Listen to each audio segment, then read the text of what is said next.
अस्सलाम वालेकुम dear students. आज का हमारा टॉपिक है क्वालिटेटिव रिसर्च। मैं हूं आपका कोर्स इंस्ट्रक्टर मोहम्मद वाजिद रजा और कोर्स का नाम है बिजनेस रिसर्च मेथड्स।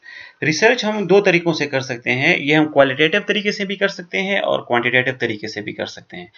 दोनों में फ़र्क क्या है? अगर मैं आपको सिंपल अल्फाज में बताऊं तो क्वालिटेटिव रिसर्च हम तब करते हैं जब हमें थ्योरी बिल्ड करनी होती है।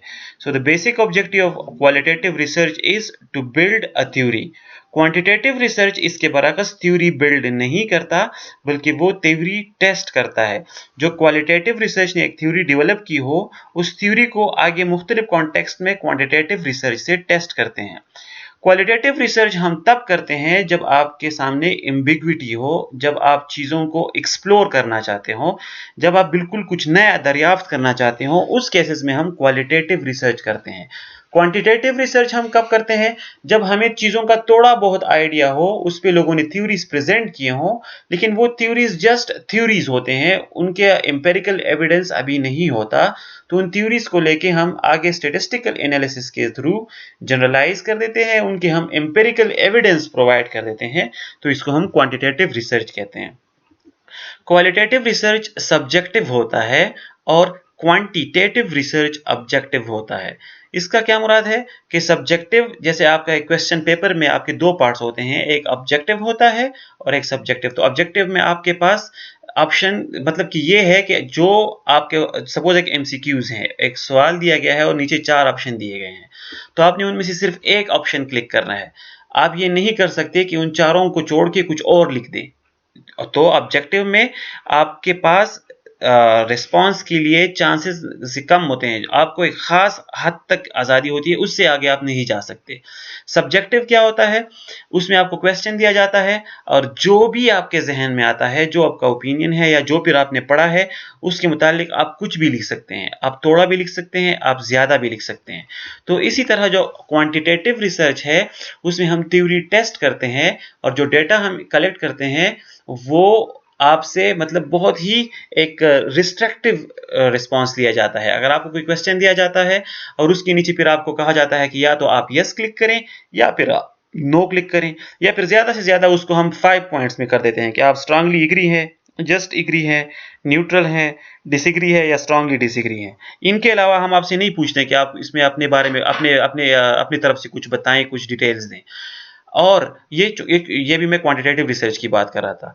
और जो क्वालिटेटिव रिसर्च है, जो सब्जेक्टिव है, उसमें आपको पूरा इख्तियार होता है कि आपसे पूछा जाता है कि आपके ख्याल में इस चीज़ का क्या आंसर हो सकता है। तो आप उस पर खुल के डिस्कशन कर सकते हैं। आप बहुत लंबा जवाब भी दे सकते हैं, आप बहुत छोटा जवाब भी दे सकते हैं। तो क्वालिटेटिव रिसर्च सब्जेक्टिव होता है, क्वांटिटेटिव रिसर्च ऑब्जेक्टिव होता है।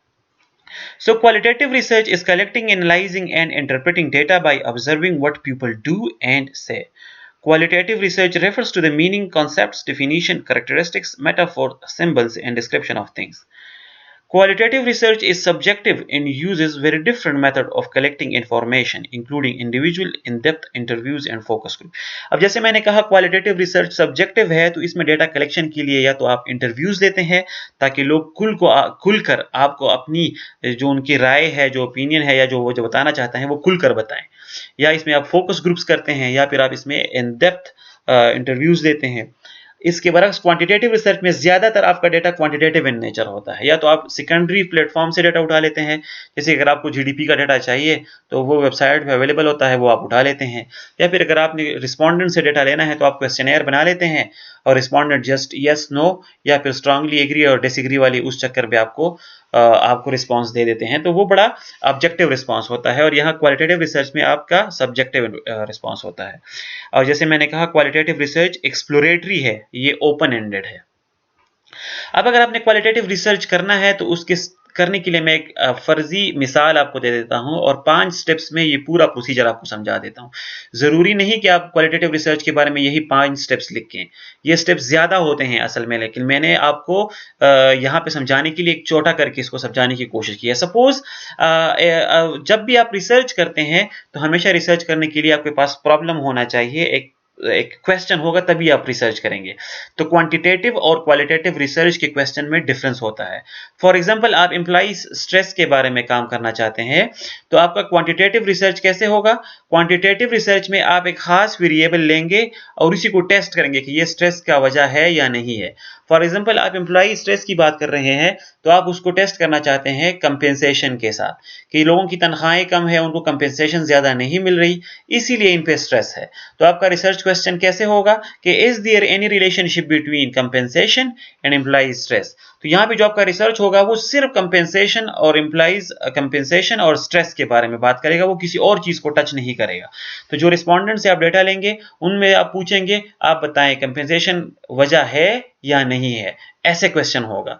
अब हो सकता है जो रिस्पोंडेंट आपको आंसर दे रहा है वो कंपेंसेशन को स्ट्रेस का वजह समझे ही ना, वो उसके जहन में कोई और वजह हो, जैसे एम्प्लॉइज रिलेशनशिप हो, वर्किंग एनवायरनमेंट हो, work and family life balance हो। लेकिन चूंकि आप क्वांटिटेटिव रिसर्च कर रहे हैं, इसलिए वो आपको उन वजूहात के बारे में नहीं बता सकता, वो कंपेंसेशन के बारे में ही बताएगा। अगर वो समझता है कि है तो यस कर देगा, अगर वो समझता है कि नहीं है तो नो कर देगा। इसकी बारे में अगर आपने क्वांटिटेटिव रिसर्च नहीं करना और क्वालिटेटिव रिसर्च करना है, तो आपका क्वेश्चन भी डिफरेंट होगा। फिर आप ये नहीं कहेंगे कि कंपेंसेशन वजह है कि नहीं है, बल्कि आप कहेंगे आप बताएं स्ट्रेस की क्या वजूहात हैं। अब देखें नेचर चेंज हो गया, वहां पे आपने उससे सिर्फ डायरेक्टली पूछा कंपेंसेशन है कि नहीं है, यहाँ पे आप पूछ रहे हैं क्या वजूहात हैं। तो इस क्या के जवाब में वो बहुत कुछ बता सकता है, वो एक फैक्टर भी बता सकता है, वो 20 फैक्टर्स भी बता सकता है। इसीलिए क्वालिटेटिव रिसर्च एक्सप्लोरेटरी होता है, ये चीजों को एक्सप्लोर करता है। तो आइए एक एग्जांपल लेते हैं कि despite the fact that they are fake and lower in quality, why are customers buying counterfeit products or brands? अब ये क्वेश्चन इस तरह है कि हमें पता है कि वो उनकी क्वालिटी भी कम होती है और वो नकली होते हैं, इसके बावजूद लोग काउंटरफीट प्रोडक्ट्स क्यों खरीदते हैं? काउंटरफीट प्रोडक्ट क्या है? ये वो 2 नंबर प्रोडक्ट्स होते हैं जो बड़े बड़े ब्रांड्स को कॉपी करते हैं। सपोज नाइकी एक बड़ा ब्रांड है, लेकिन इसके साथ मार्केट में बेशुमार नाइकी के कॉपी भी जूते पड़े होते हैं। वो जूते जो जिन्होंने नाइकी का टापा लगाया होता है, लेकिन वो असल में नाइकी नहीं होते हैं, वो कॉपी होते हैं। तो हमें पता होता है कि इनकी क्वालिटी भी लो है, ये वो चीज भी नहीं है जो मशहूर है, लेकिन हम उसको फिर भी खरीदते हैं। तो क्यों खरीदते हैं, इसके क्या वजूहत है? अब इस क्वेश्चन को देखें, ये एक्सप्लोरेटरी इन नेचर है, ये क्वालिटेटिव इन नेचर है। तो सबसे पहले आपके पास एक रिसर्च क्वेश्चन होना चाहिए। रिसर्च क्वेश्चन के बाद आपने इससे पहले भी आपने लिटरेचर रिव्यू की होगी, तभी आपको एक क्वेश्चन मिला होगा। लेकिन जब आपके पास क्वेश्चन आ जाता है, उसके बाद आपने दोबारा लिटरेचर रिव्यू करनी है ताकि आपके पास नॉलेज आए। अब अगर आप इस क्वेश्चन को सॉल्व करने के लिए लिटरेचर रिव्यू पढ़ेंगे, तो आप इसमें कोशिश करें कि ऐसे पेपर्स पढ़ें, ऐसे किताबें पढ़ें जिन्होंने कस्टमर्स बाइंग बिहेवियर की बात की हो, कि कस्टमर बाई क्यों करते हैं, कौन से फैक्टर्स होते हैं जो बाइंग डिसीजन को इफेक्ट करते हैं, काउंटरफीट प्रोडक्ट्स क्या है, ब्रांड अवेयरनेस क्या है। इन चीजों को आप पढ़ेंगे तो आपको अपनी रिसर्च क्वेश्चन के बारे में बहुत ज्यादा नॉलेज आएगा, और ये नॉलेज आके जाके आपका इंटरव्यू लेते वक्त काम आएगा। अगर सपोज आप लिटरेचर रिव्यू नहीं करते हैं और डायरेक्टली आप रिस्पोंडेंट के पास पहुंच जाते हैं और उससे पूछते हैं कि आप काउंटरफीट प्रोडक्ट क्यों खरीद रहे हैं, तो अगर वो कहता है, वो आपको कोई ऐसा जवाब देता है जिसमें ब्रांड्स के बारे में बात हुई हो, जिसमें सोसाइटी के बारे में बात हुई हो, जिसमें पीयर ग्रुप्स के बारे में बात हुई हो, और आपको इन चीजों का नहीं पता, तो आप फिर उस क्वेश्चंस को आगे उस पर और क्वेश्चंस नहीं कर सकेंगे, आप फिर ज्यादा रियलिटी एक्सप्लोर नहीं कर सकेंगे, क्योंकि आपको चीजों का पता ही नहीं है। अब वो बंदा जो बता रहा है उसकी आपको समझ ही नहीं आ रही, तो आप फिर आगे उस पर क्वेश्चन कैसे करेंगे? इसलिए ज़रूरी है कि आप डिटेल से लिटरेचर रिव्यू पढ़ें, चीज़ों को समझें, ताकि जब आप इंटरव्यू के लिए जाएं तो आपके पास अच्छा खासा नॉलेज हो। लिटरेचर रिव्यू करने के बाद आपने डेटा इकट्ठा करना है। क्वालिटेटिव रिसर्च में जो ऊपर वाला क्वेश्चन है, इसको करने के लिए आपने या तो इंटरव्यूज करने हैं या फोकस ग्रुप्स करने हैं। इंटरव्यूज में आपने कोशिश करनी है कि कोई 8 या 10 या जितने भी क्वेश्चंस हैं, उन क्वेश्चंस को आप तैयार करके लेके जाएं। लेकिन जो क्वेश्चन आपने रेडी किए हैं, उन क्वेश्चन के साथ आप मतलब एक कंटिजेंसी प्लानिंग भी करें। कंटिजेंसी प्लानिंग से मेरा मुराद ये है कि आप सपोज क्वेश्चन नंबर 1 है, तो अगर आप पहले से ये अपने जहन को तैयार रखें कि हो सकता है रिस्पोंडेंट इनको इस क्वेश्चन को सुन के इसका खुल के आंसर ना दे, मतलब वो इसको डॉज करें। थोड़ा बहुत कुछ बता के बाकी की चीज़ों को छुपा ले। तो अगर आपको लगे कि इसका रिस्पॉन्स अभी सही नहीं आया, इंटरव्यूअर ने पूरी बात नहीं बताई, तो उस केस में आपके पास फिर इस क्वेश्चन से रिलेटेड और क्वेश्चंस होने चाहिए, ताकि आप वो क्वेश्चंस करें और रिस्पोंडेंट से ज़्यादा इंफॉर्मेशन ले सकें। तो 5, 6 या 10 जितने भी क्वेश्चंस हैं वो अपने मेन क्वेश्चन लेके जाने हैं, और फिर हर एक क्वेश्चन के लिए आपने प्लेन बी या जिसको हम प्लेन सी कहते हैं, उस तरह के क्वेश्चंस भी बना के लेके जाने हैं। इंटरव्यूज को कलेक्ट करते वक्त मैं यहाँ पे 2-3 बातें बताता चलूँ। जब ने आपने इंटरव्यू करनी है उससे पहले आपने अच्छा खासा पढ़ना है, ताकि आपके क्वेश्चन रिलेवेंट हो। जब आप अपने क्वेश्चन लिख लेंगे तो इंटरव्यू की जाने से पहले आप इंटरव्यूअर से बात करें, उससे टाइम लें, ये बहुत ज़रूरी है। इंटरव्यू के बारे में उसको थोड़ा बहुत बताएं कि किस सिलसिले में ये इंटरव्यू है, इंटरव्यू आप क्यों कर रहे हैं, रिसर्च का मकसद क्या है, और इसकी इंटरव्यू कॉन्फिडेंशियल होगी या वो आप सबको दिखाएंगे, ये इन्फॉर्मेशन आपने उनको ज़रूर देने हैं। इसके बदले अगर आपने उनको कोई रिवार्ड देना है, मतलब अक्सर लोग इंटरव्यू के बाद थोड़े गिफ्ट दे देते हैं या फिर डिनर वगैरह के ऑफर कर देते हैं, तो वो भी आप पहले से उनको बता दें। तो टाइम लें, टाइम लेने के बाद ही जाएं। जब आपका टाइम फिक्स हो जाए तो फिर आपने अपनी तैयारी करनी है। आपकी तैयारी कैसे है? आपके पास रिटन क्वेश्चंस होने चाहिए, आपके पास एक माइक होना चाहिए, रिकॉर्डर होने चाहिए, और 1 या 2 आपके पास हेल्पर होने चाहिए। हेल्पर क्यों होने चाहिए? ताकि जब आप वहां पे जाएं तो एक बंदा आपकी इंटरव्यू को रिकॉर्ड करे, दूसरा बंदा जो आप इंटरव्यू ले रहे हैं उसमें अगर कोई इंटरेस्टिंग पॉइंट्स आते हैं तो वो उन पॉइंट्स को लिखता जाए। ये दोनों बंदे क्यों जरूरी है? क्योंकि जब आप इंटरव्यू लेंगे तो आप इंटरव्यू लेते हुए वक्त आप अगर रिकॉर्डिंग भी करेंगे और पॉइंट्स नोट करते जाएंगे तो आपका जो अटेंशन है वो डाइवर्ट होगा, आप उस तरीके से फिर इंटरव्यू सक्सेसफुली नहीं कर सकेंगे। लेकिन अगर आप ये काम अपने 2 पार्टनर्स पे छोड़ दें और आपका पूरा ध्यान इंटरव्यूअर पे हो, तो आप आई कांटेक्ट रखें उसके साथ, उसके साथ इंटरव्यू में आप खुद को पूरा मगन रखें, तो इसमें चांसेस हैं कि इंटरव्यू बड़ी सक्सेसफुल होगी और आपके पास ज़्यादा से ज़्यादा इंफॉर्मेशन भी आएंगे, और जो आपके हेल्पर्स हैं उनकी मदद की वजह से आपसे रेलेवेंट पॉइंट मिस भी नहीं होंगे। तो इस तरीके से आप इंटरव्यू ले लेते हैं। फिर इंटरव्यू के बाद चौथा स्टेप होता है थीमेटिक एनालिसिस का। थीमेटिक एनालिसिस क्या है? ये जो आपने इंटरव्यू ले ली है, आप इसको घर लेके आए, 50, 60, 40 जितने भी इंटरव्यूज आपने करने हैं वो इंटरव्यू आप कर लें और उनके रिस्पांस आप अपने पास रिकॉर्ड कर लें। अब क्वेश्चन ये है कि हमने कितने इंटरव्यूज करने हैं, कितने इंटरव्यूज काफी हैं? तो इसका कोई फार्मूला नहीं है कि जो मैं आपको बताऊं कि इतने, ये फार्मूला आप लगाएं तो आपको पता चल जाएगा कि इतने इंटरव्यूज करने हैं। ये हमें तब पता हो लगता है जब आपका रिस्पांस मैच्योर हो जाता है। अब रिस्पांस मैच्योरिटी क्या चीज है?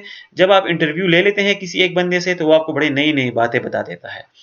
जब इसके बाद आप किसी दूसरे बंदे से इंटरव्यू लेंगे तो जब वो आपको बातें बताएगा तो कुछ बातें ऐसी होंगी जो पहले इंटरव्यूअर ने भी कही होंगी, लेकिन कुछ बातें ऐसे होंगी जो ये बिल्कुल नहीं बता रहा होगा। तो अगर आपको नई बातें मिल रही हैं तो इसका मतलब है आप इंटरव्यू कंटिन्यू रखें। तीसरे बंदे से आप इंटरव्यू लेते हैं तो वो कुछ बातें ऐसे बताएगा जो पहले इंटरव्यूअर और सेकंड इंटरव्यूअर दोनों ने बताए हैं, लेकिन कुछ बातें वो भी नए बता रहा है। तो अभी इसका मतलब है इंटरव्यू मैच्योर नहीं हुआ। चौथा इंटरव्यू ले, पांचवा इंटरव्यू ले, आप उस वक्त तक इंटरव्यूज लेते रहें जब जब तक आपको नई चीजें मिलते रहें। अब एक खास वक्त ऐसा आ जाएगा कि जो बंदे इंटरव्यू जो रिस्पांस दे रहे होंगे वो वही बातें होंगे जो सारे आपने पिछले नोट किए हैं, मतलब उनमें से कोई यूनिक पॉइंट आपको नहीं मिल रहा होगा। तो जब आप इस स्टेज पे पहुंच जाते हैं तो इसको कहते हैं कि रिस्पांस मैच्योर हो चुका है। तो आप इसके स्टेज पे फिर अपना इंटरव्यू रोक सकते हैं। जब आप अपना इंटरव्यू रोक लेते हैं तो उसके बाद आपने थेमेटिक एनालिसिस करना है। थेमेटिक एनालिसिस क्या है?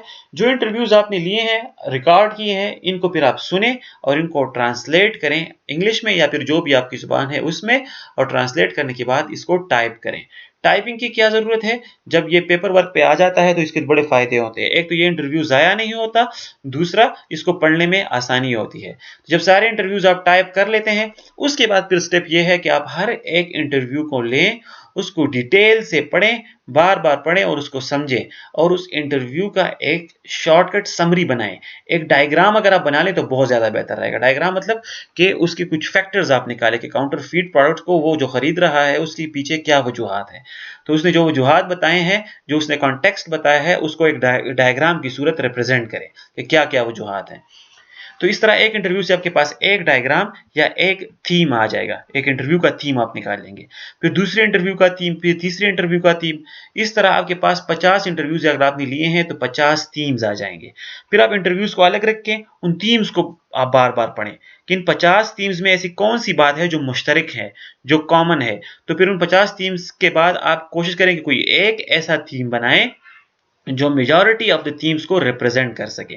तो जो आप एक ऐसी फाइंडिंग निकाल लेते हैं जो इन तमाम को रिप्रेजेंट करता है, तो वही आपका नई फाइंडिंग होती है। उसी की बेस पे आप एक नई थ्योरी बिल्ड कर देते हैं कि काउंटरफीट प्रोडक्ट्स को खरीदने के लिए कि ये वजूहात और ये मुहर्रकात हैं।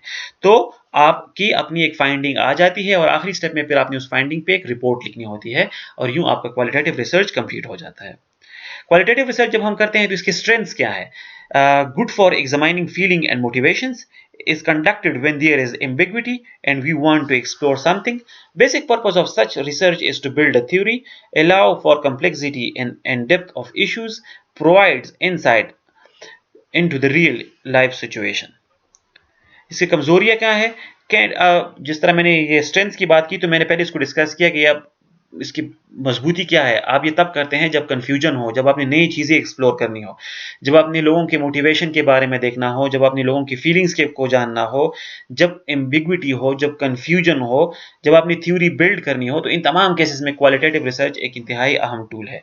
और इसकी कमजोरियां क्या है? Can't extrapolate to the whole population. जब आप 40-50 बंदों से इंटरव्यू लेते हैं तो उसको आप पूरे पॉपुलेशन पे आप जनरलाइज नहीं कर सकते, क्योंकि जनरलाइजेशन के लिए हम ज्यादातर स्टेटिस्टिक का सहारा लेते हैं। स्टेटिस्टिकल टूल्स जिस तरह टी टेस्ट है, जेड टेस्ट है, काइस टेस्ट है, उस पे हम टेस्ट करके फिर प्रोबेबिलिटी थ्योरी या जो फिर प्रोबेबिलिटी डिस्ट्रीब्यूशन के थ्रू हम 95% कॉन्फिडेंस इंटरवल पे उसको जनरलाइज कर देते हैं।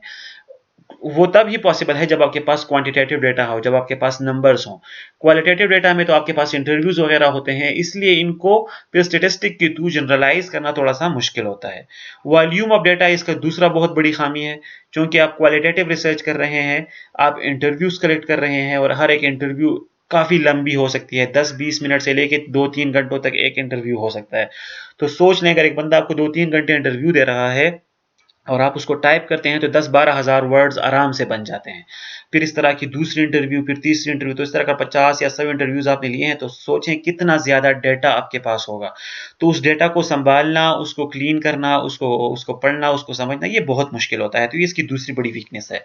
कंप्लेक्सिटी ऑफ एनालिसिस इसकी और बहुत बड़ी वीकनेस है, क्योंकि यहाँ पे क्वालिटेटिव डेटा है, इसको समझना और इसके फिर स्टैटिस्टिकल एनालिसिस तो हम कर ही नहीं सकते इतने आसानी से। इसका थीमेटिक एनालिसिस या फिर कोई और मेथड से एनालिसिस करना होता है, तो वो भी अच्छा खासा मुश्किल होता है। मतलब अगर आप सोचें एक इंटरव्यू से आपने एक थीम निकालना है, तो एक इंटरव्यू को आप कितनी बार पढ़ेंगे, कितनी बार पढ़ने के बाद आपको उसकी एक थीम समझ आएगी। तो इसका एनालिसिस भी अच्छा खासा मुश्किल होता है। और lastly it's very time consuming. जितने मतलब आप इंटरव्यूज दे रहे हैं, अगर ऑन एवरेज आपको एक इंटरव्यू में 2-3 दिन लग जाते हैं, तो अगर आप 100 इंटरव्यूज लेते हैं तो 1 साल तो आपको सिर्फ इंटरव्यूज कंडक्ट करने में लग जाएगा। उसके बाद रिपोर्ट लिखना, अब इससे पहले लिटरेचर रिव्यू करना, तो ये पूरा एक लेंथी प्रोसेस हो जाता है। इसीलिए कहते हैं कि क्वालिटेटिव रिसर्च बहुत ज्यादा टाइम कंज्यूमिंग होता है। Nature of qualitative research, main focus is to build a theory, मैंने पहले बता चुका हूं। Focus is on individual perception about reality and qualitative research is often conducted with inductive approach. ये बड़ी मजे की बात बता रहा है कि जो क्वालिटेटिव रिसर्च हम करते हैं, ये हम इंडक्टिव अप्रोच से करते हैं। दो तरह के अप्रोच होते हैं, एक डिडक्टिव अप्रोच होता है और एक इंडक्टिव अप्रोच होता है। एक को हम कहते हैं कि ये पार्टिकुलर सी जनरल की तरफ जा रहा है, और दूसरे को हम कह सकते हैं कि ये जनरल से पार्टिकुलर की तरफ आ रहा है। इसको एक्सप्लेन करने के लिए मैंने ये नेट से ये डायग्राम लिया है, इसको आप देखें। राइट साइड पे आपका डायरेक्टिव मेथड है जो आपका क्वांटिटेटिव रिसर्च में यूज होता है। लेफ्ट साइड पे आपका इंडक्टिव मेथड है जो क्वालिटेटिव रिसर्च में यूज होता है। तो क्वालिटेटिव रिसर्च में आपने इंडक्टिव यूज करना है। तो अब इस डायग्राम को देखिए, ऊपर थ्योरी दी गई है। तो ये जो इंडक्टिव रिसर्च है वो कहां से स्टार्ट ले रहा है? यहां पे आप देखिए, ये डेटा इकट्ठा करेगा, उसके बाद डिस्क्रिप्शन ऑफ रिसर्च करेगा, एम्पिरिकल जनरलाइजेशन करेगा और आखिर में जाके थ्योरी बनाएगा। तो ये थ्योरी बिल्डिंग पे आके ये रिसर्च इंडक्टिव अप्रोच आपका खत्म हो जाता है। जो डिडक्टिव अप्रोच है, क्वांटिटेटिव रिसर्च है, वो कहां से शुरू हो रहा है? वो ये आपकी रेडी थ्योरी ले लेता है, इस थ्योरी के बेस पे हाइपोथेसिस डेवलप कर लेता है और डेटा के थ्रू उस हाइपोथेसिस को टेस्ट कर देता है।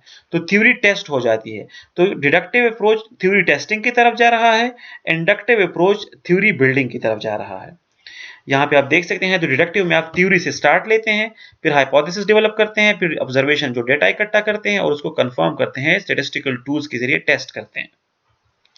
इंडक्टिव अप्रोच में आपने हमेशा क्या करना है, आपने ऑब्जर्वेशन से स्टार्ट लेना है, आपने डेटा लेनी है, उसके पैटर्न्स देखने हैं, मतलब एक थीम बनाना है डेटा में कि डेटा से आपको कौन से पैटर्न्स मिल रहे हैं। उसके बाद आपने हाइपोथेसिस डेवलप करने हैं और टेस्ट नहीं करने, बल्कि आपने एक थ्योरी प्रेजेंट करनी होती है। तो यहाँ पे टेस्टिंग नहीं होता, आप जस्ट थ्योरी प्रेजेंट कर देते हैं।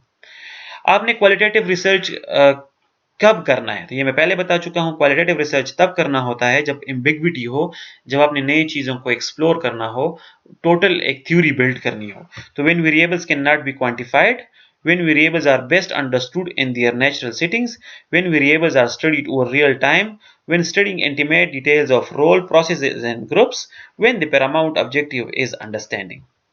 What skills do I need, ये बहुत ही इंपॉर्टेंट है कि अगर आप क्वालिटेटिव रिसर्च करना चाहते हैं तो आपके पास स्किल्स कौन से होने चाहिए। सो must have requisite knowledge and skills about methodology, settings and nature of the issue. ये बहुत ही इंपॉर्टेंट है। अगर आपने क्वालिटेटिव रिसर्च करनी है तो आपके पास नॉलेज होना चाहिए कुछ कुछ चीज़ों का। सबसे पहले तो आपके पास नॉलेज और स्किल्स होने चाहिए कि आपकी मेथोडोलॉजी क्या है। ये जो आप डेटा इकट्ठा करते हैं, हाइपोथेसिस डेवलप करते हैं, थ्योरी बिल्डिंग करते हैं, ये पूरा नॉलेज और ये स्किल्स आपके पास होने चाहिए। आपको सेटिंग्स की भी नॉलेज होनी चाहिए। सेटिंग्स बहुत ज़रूरी चीज़ है। सेटिंग क्या है? जिस सेटिंग में आप डेटा इकट्ठा करेंगे, जिस सेटिंग में आप इंटरव्यू लेंगे, उसके बारे में आपको पूरा नॉलेज होने चाहिए, उसके बारे में आप एक्सपर्ट हों। मतलब फॉर एग्जांपल एक बंदे से आप इंटरव्यू लेना चाहते हैं और उसकी आपकी सेटिंग को पता ना हो, मतलब कि सेटिंग की नज़ाकत को आप ना समझें और आप फटाफट उस बंदे को पकड़े और उससे इंटरव्यू लें। फॉर एग्जांपल हो सकता है उस वक्त उस बंदे का मूड खराब हो सकता है उस वक्त वो बंदा ज़हनी तौर पर इंटरव्यू के लिए तैयार ना हो, उस वक्त उस शख्स की किसी के साथ लड़ाई हुई हो या ऐसी मूड खराब हो, एनर्जी लेवल डाउन हो और आप उससे क्वेश्चंस पे क्वेश्चन करें, तो हो सकता है वो आपको बड़े अजीब जवाब दे, शॉर्ट शॉर्ट जवाब दे के आपको फारिग कर दें। फिर किसी दूसरी टाइम अगर उस वही बंदा हो लेकिन उसका मूड अच्छा हो, सेटिंग अच्छे हो, मेंटली तैयार हो और आप उससे वही इंटरव्यू दोबारा करें, तो हो सकता है वो उन क्वेश्चंस के बड़े डिफरेंट रिस्पॉन्स दे। अब देखिए क्वेश्चंस भी सेम है, बंदा भी सेम है, आप इंटरव्यूअर जो है वो भी सेम है, लेकिन दो डिफरेंट सेटिंग्स में आपने इंटरव्यू ले लिया है तो आपके पास डिफरेंट जवाब आ गए हैं। तो जब जवाब ही डिफरेंट आ गए, इसका मतलब है तो पूरी कहानी उलट हो गई है। तो इसलिए ज़रूरी है कि आप सेटिंग्स की नज़ाकत को समझें और उन सेटिंग्स जो आपकी स्टडी है, उस स्टडी के सेटिंग्स को मद्देनज़र रखते हुए बेहतरीन टाइम पीरियड में वो डेटा इकट्ठा करें। तो ये नॉलेज आपके पास होना ज़रूरी है। Must be familiar with own biases, assumptions, expectations and values। ये बहुत ही अहम बात बता रहा है। जब आप इंटरव्यू कंडक्ट करते हैं तो आप भी इंसान हैं, ज़्यादा चांसेस हैं कि किसी जवाब से या फिर इंटरव्यू के दौरान आप खुद इमोशनल हो जाएं, आपके अपने लाइक्स एंड डिसलाइक्स आ जाएं, आपका अपना ओपिनियन उसमें आ जाए। इन चीज़ों से आपने बचना है। आपने इंटरव्यू लेते वक्त बाइज नहीं होना और ये तभी आप कर सकेंगे जब आप पढ़ें कि इंटरव्यू लेते वक्त कौन से बाइसेस आ सकते हैं और वो बाइसेस है कौन से और उनसे बचा कैसे जा सकता है। तो अगर ये तमाम आपने पढ़ा हो, आपने समझा हो, तो जब आप इंटरव्यूज लेंगे तो फिर आपको पूरा ग्रिप होगा, आप खुद को बाइज्ड नहीं होने देंगे। Must be empathetic, intelligent, energetic and interested in listening. जैसे मैंने कहा क्वालिटेटिव रिसर्च बहुत टाइम कंज्यूमिंग है, इसमें बड़ा ज़्यादा टाइम लगता है, मेहनत करनी पड़ती है, इंटरव्यूअर्स के पीछे जाना पड़ता है, उनको सुनना पड़ता है, उनसे इंटरव्यूज़ लेने पड़ते हैं। तो आपके पास मतलब एनर्जी भी होनी चाहिए, आपके पास लिसनिंग कैपेबिलिटीज़ भी होनी चाहिए और आपके पास एनर्जी इसलिए होनी चाहिए ताकि आप थकें ना, 2-3 इंटरव्यूज़ के बाद आपका दिल ना भरे, बल्कि आप फुली कॉन्फिडेंस और फुली मोटिवेशन और डिवोशन के साथ पूरे इंटरव्यूज़ और पूरा प्रोसेस कंडक्ट करें।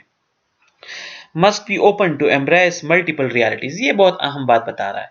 जब आप इंटरव्यू ले रहे हैं तो आप हो सकता है कोई ऐसी बात सुने जो आपको नागवार गुजरे या फिर जो आपको पहले से ना पता हो, जो आपके लिए बड़ी शॉकिंग हो।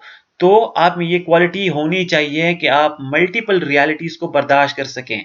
फॉर एग्जाम्पल आप अब एक रिलीजन के हवाले से आप इंटरव्यू लेते हैं और आप एक्सपेक्ट कर रहे होते हैं कि तमाम बंदे उस रिलीजन के बारे में बहुत अच्छी बात करेंगे, क्योंकि चूंकि आप भी उस रिलीजन को फॉलो कर रहे हैं, तो फिर जाहिर सी बात है बंदा चाहता है कि लोग पॉजिटिव ही बोलें, जिस चीज़ को आप पसंद कर रहे हैं ज़्यादातर लोग उसको पसंद करें। लेकिन हो सकता है इंटरव्यू के दौरान कोई इंटरव्यूअर आपकी उस रिलीजन के बारे में बड़ा उलट बोलें, उसको बड़ा क्रिटिसाइज करें, ऐसी बातें बताएं जो आपके लिए शॉकिंग हो। तो आपने फिर वहां पे बाइज नहीं होना, आपने इंटरव्यू को खराब नहीं करना, बल्कि आपने इसको एम्ब्रेस करना है। ये एक रियलिटी, एक बंदे का ओपिनियन है, उसको आप रिस्पेक्ट करेंगे, उसको आप सुनेंगे, उसको आप अपने रिसर्च में इंक्लूड करेंगे। तो क्वालिटेटिव रिसर्च करते वक्त एक बंदे को बड़ा ओपन माइंडेड होना पड़ता है। Must be prepare to produce detail, comprehensive and sometime lengthy reports. Thank you so much. आज के लिए इतना ही। अगर आपको कोई क्वेश्चन है तो आप मुझसे सवाल